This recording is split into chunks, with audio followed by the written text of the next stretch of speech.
Buenos días, soy Paola Zárate y mi compañera. Hola, buenos días, soy Lilian Selvagio. Juntas vamos a desarrollar un tema sobre interlengua. Que es para el seminario de adquisición de lengua extranjera de Erika Clark.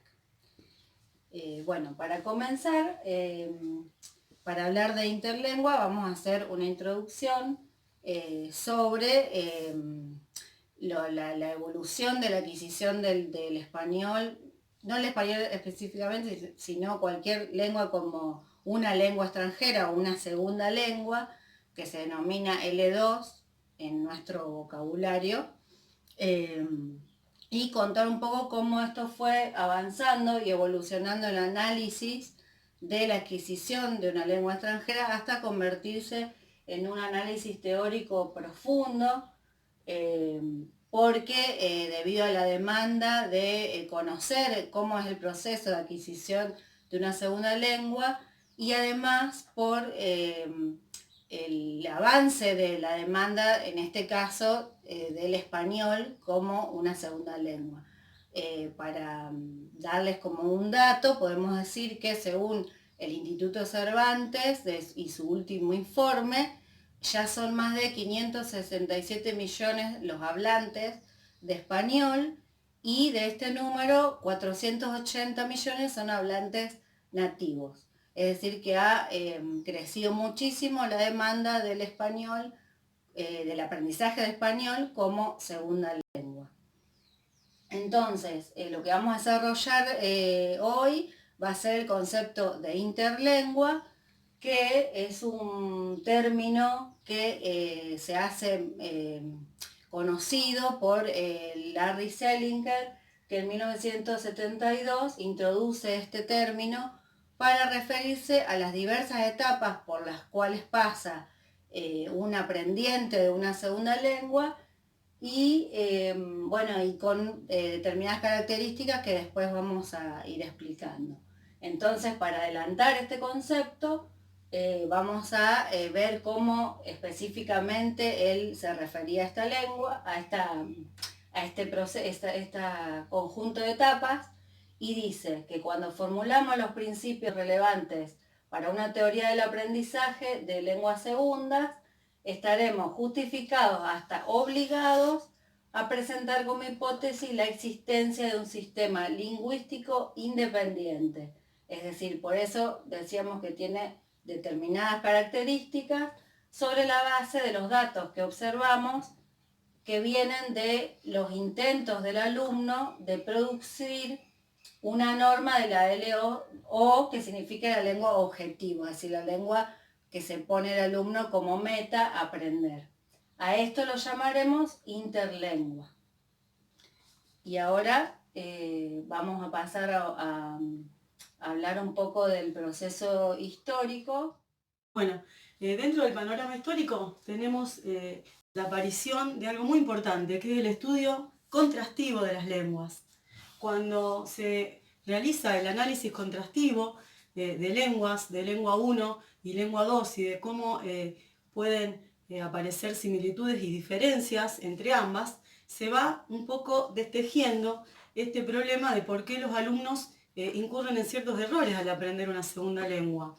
Por ejemplo, esto que se desarrolla desde la década del 50, describe diferencias y similitudes de los dos sistemas lingüísticos en todos sus niveles, con el objetivo de detectar áreas de dificultad y predecir qué tipos de errores cometerán los aprendientes de una segunda lengua. Se pensaba que la influencia de la lengua 1, de la lengua madre, es la que hace que se cometan ciertos errores en el aprendizaje de la segunda lengua, en la adquisición de la segunda lengua, porque si la lengua 1, que sería la lengua madre, tiene mucha similitud en estructura y vocabulario con la lengua objeto, entonces ahí se producirían menos errores o no habría errores. Bueno, relacionando esto con la interlengua, vamos a leer esta diapositiva. Se asume que los hábitos de la lengua madre interfieren en la interlengua, que es este proceso que se va gestando en la mente del hablante, del aprendiente, y que, bueno, tiene cierta influencia.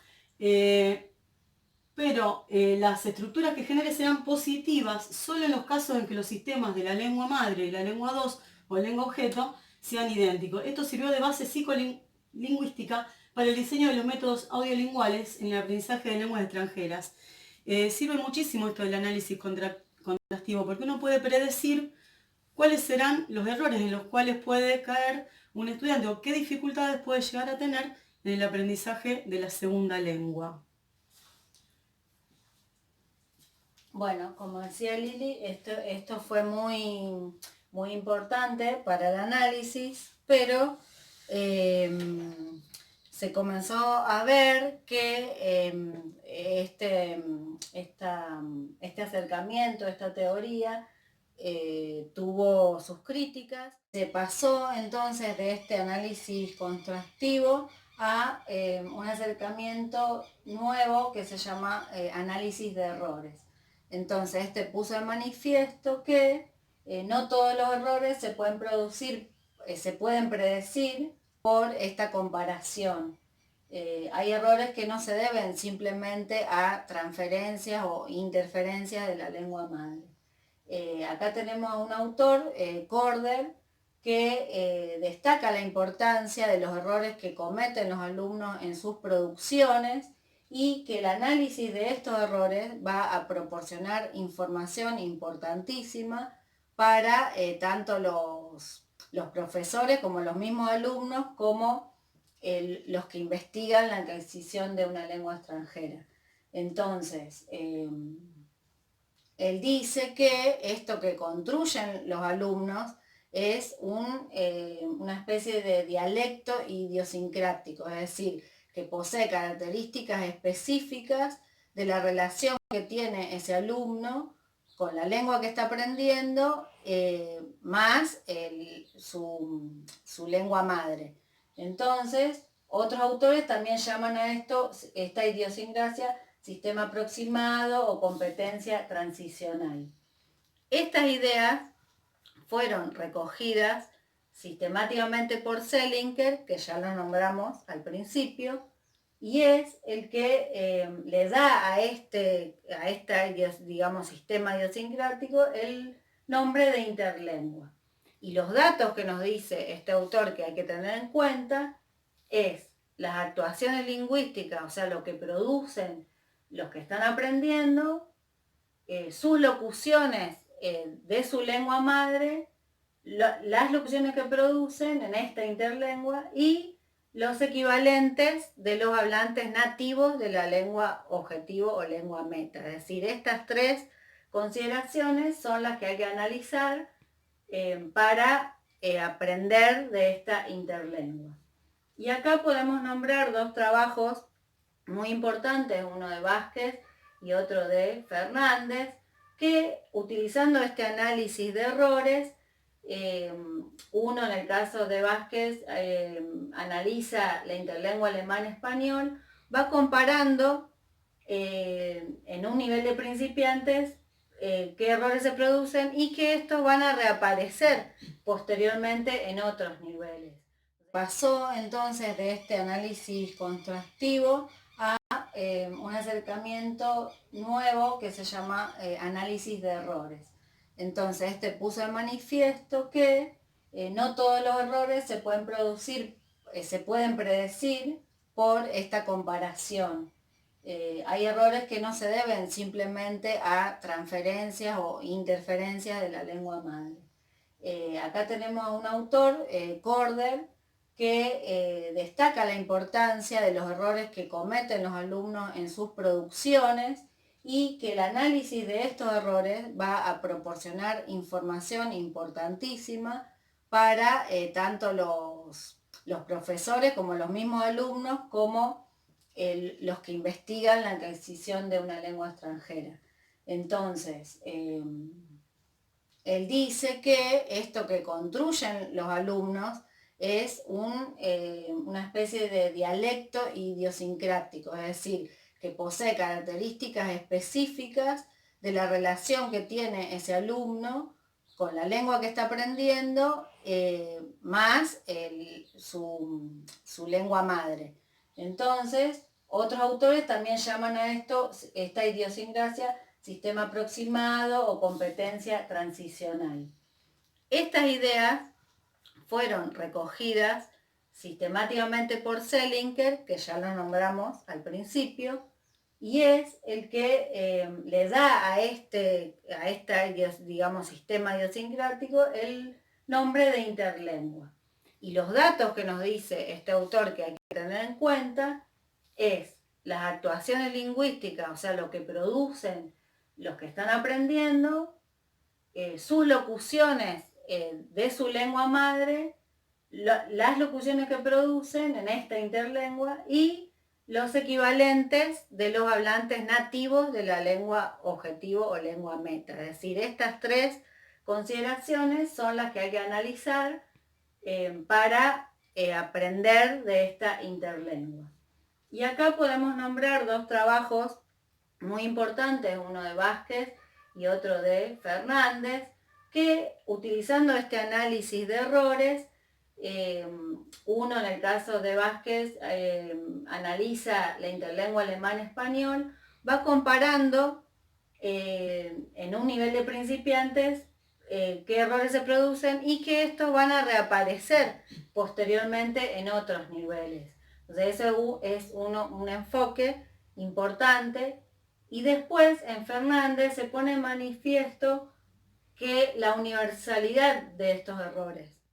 En el caso de Fernández nos va a analizar la universalidad en los errores de las estructuras lingüísticas, es decir, que son diferencias cuantitativas y no cualitativas, es decir, él toma varios alumnos de diferentes lenguas madres y va a notar que hay similitudes en los errores y en las construcciones y las marcas morfológicas, es decir, que no, a pesar de que las lenguas madres son diferentes, los errores son los mismos o muy parecidos. Bueno, la interlengua fue descrita también por algunos como una lengua híbrida, porque se va gestando en el aprendiente y vamos de cierta manera tironeando de la lengua madre y permeando algunas estructuras dentro de la lengua que vamos adquiriendo y formando como una tercera lengua, como un continuum, el cual va avanzando. Pero hay algunas interferencias que pueden suceder y acá hay algunos ejemplos de gente que está aprendiendo lengua española. Por ejemplo, un estudiante de alemán puede decir: mi mejor día de las vacaciones era el día cuando llegué a Madrid, era en septiembre de 85, vine aquí y ya había un tiempo maravilloso. Vemos algunos errores, si bien el alumno se puede comunicar o el aprendiente se puede comunicar, vemos el uso, por ejemplo, era el día, el uso del tiempo verbal, hubiéramos usado naturalmente fue el día. Por ejemplo, cuando dice era en septiembre, eso podría ser, vine aquí y ya había un tiempo maravilloso, y ya había, tal vez quiso decir, y fue un tiempo maravilloso. Esa parte queda a criterio de quien la pueda comprender. Un estudiante de japonés: el día mejor de las vacaciones es siempre cuando llegué a mi casa. Es siempre, o sea, me mezcla tiempos de verbo, porque ellos tienen otro registro de los tiempos de verbo. Fuimos a Mojácar el año pasado con mi familia por 2 semanas. Bueno, partes que están bien, dentro de este continuo, de este proceso, hay partes que están bien y otras que se van adaptando, y siempre que no se llegue a fosilizar una estructura, esto va avanzando como continuo. En un estudiante de árabe, yo recuerdo que el año pasado, cuando yo era en Inglaterra, yo pasaba un día de mis vacaciones muy feliz. Ahí se ve la influencia de la ortografía, la influencia de la pronunciación del otro idioma que todavía no está del todo pulido. Este tipo de investigaciones sirven para describir sistemáticamente la interlengua española, conocer los procesos que subyacen a la producción de la misma y pueden servir para diseñar material didáctico o programación para los cursos de L. Bueno, vemos que la pronunciación, la sintaxis, la ortografía, el vocabulario puede interferir de manera positiva o negativa dentro de las posibilidades intelectuales también del aprendiente. Pasamos a la otra. ¿Qué factores pueden influir en los errores? Repasamos. La interferencia de la lengua madre o de otras segundas lenguas. ¿Cuántas veces un hablante un hablante de español que está aprendiendo italiano mezcla palabras porque el italiano parece muy fácil y tiene estructuras muy parecidas, y sin embargo hacemos muchísimos errores al hablar el italiano? Por ejemplo, un italiano puede escribir conducir la coche ya que en su idioma se dice la máquina. Máquina, que sería el auto o el coche para nosotros, es femenino y lleva un artículo femenino en italiano. Otro factor puede ser la generalización y desconocimiento de excepciones. Yo pensaba en este ejemplo, que decimos voy a la escuela, pero digo voy al banco. Hay una contracción. En cambio, un aprendiente tal vez diga voy a el banco y no sepa esa excepción en cuanto a ese punto gramatical. Uso de los verbos ser y estar con los adjetivos. Yo soy contenta en lugar de yo estoy contenta, pueden decir. Y también no solo con adjetivos, sino, por ejemplo, un hablante inglés que para decir la edad utiliza el verbo ser. I am 20, va a decir en español tal vez yo soy 20, en lugar de yo tengo 20 años, porque no es el verbo have got el que usa naturalmente en inglés para esa estructura.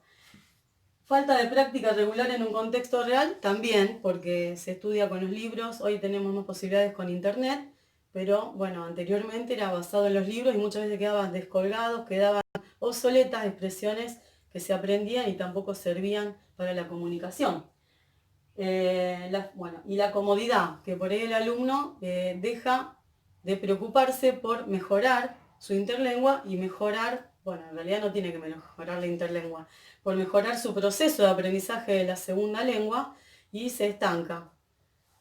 Por ejemplo, si el aprendiente se puede comunicar, incluso cometiendo el error, la corrección del mismo pasa en segundo plano. ¿Por qué? Y porque me pude comunicar y no importa si no supe decir ayer comí ravioles. Yo ayer comer ravioles y se comunicó y ya está. Eso también es uno de los factores que interfieren. Como ejemplos, son felices, pero no puedo decir son contentos. Están contentos.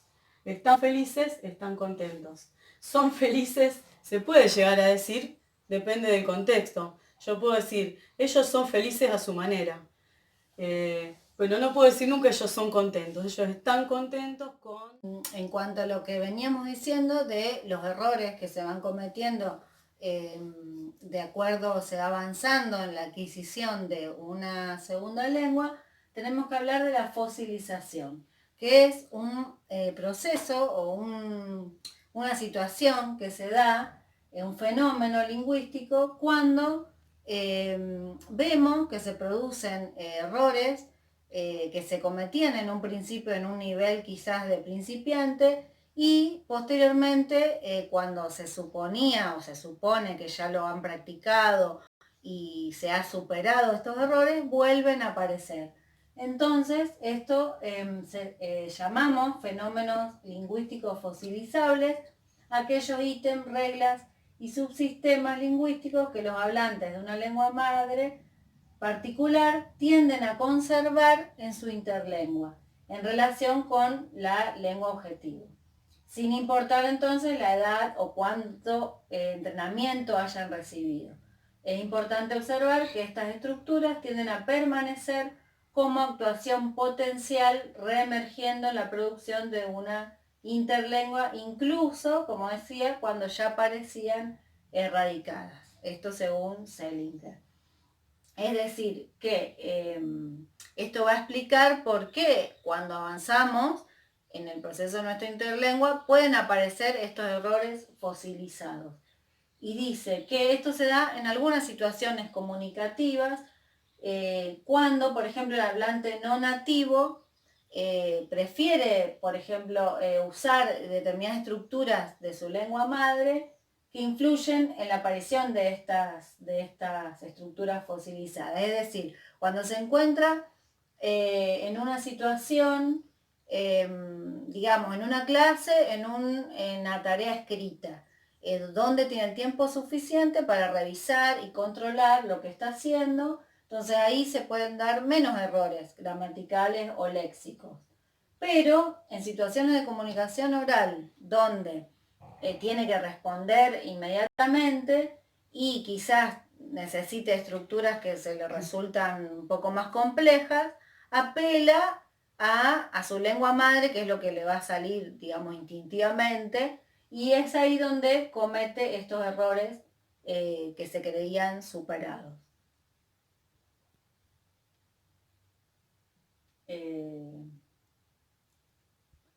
bueno, podemos hablar en estos casos, por ejemplo, en aprendientes de español nativos de lengua portuguesa. ¿Qué pasa en estos casos?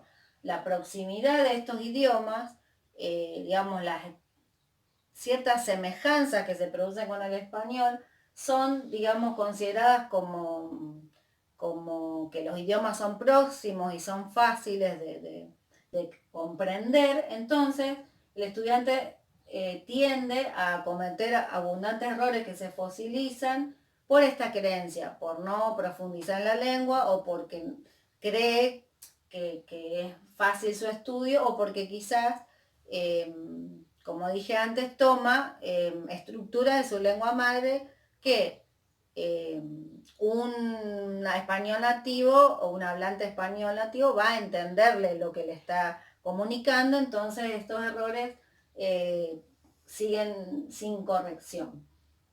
Por ejemplo, bueno, en errores gráficos, palabras como aquí, día y frío, que en portugués no se acentúan y en español sí. También en cambios de género, como las árboles, una errónea construcción del verbo gustar al transferir, como le decía, la estructura portuguesa, que es gostar, a la española, porque si lo utiliza, como también decía Lili, igualmente en la comunicación va a ser comprendido. Entonces no, digamos, se toma el trabajo de corregir ese error. Por ejemplo, me gustaría mucho ir de vacaciones. Bueno, ya casi cerrando el tema, vamos a dar unos ejemplitos más de fosilización. Ahora nos vamos a concentrar en el caso del inglés como lengua madre.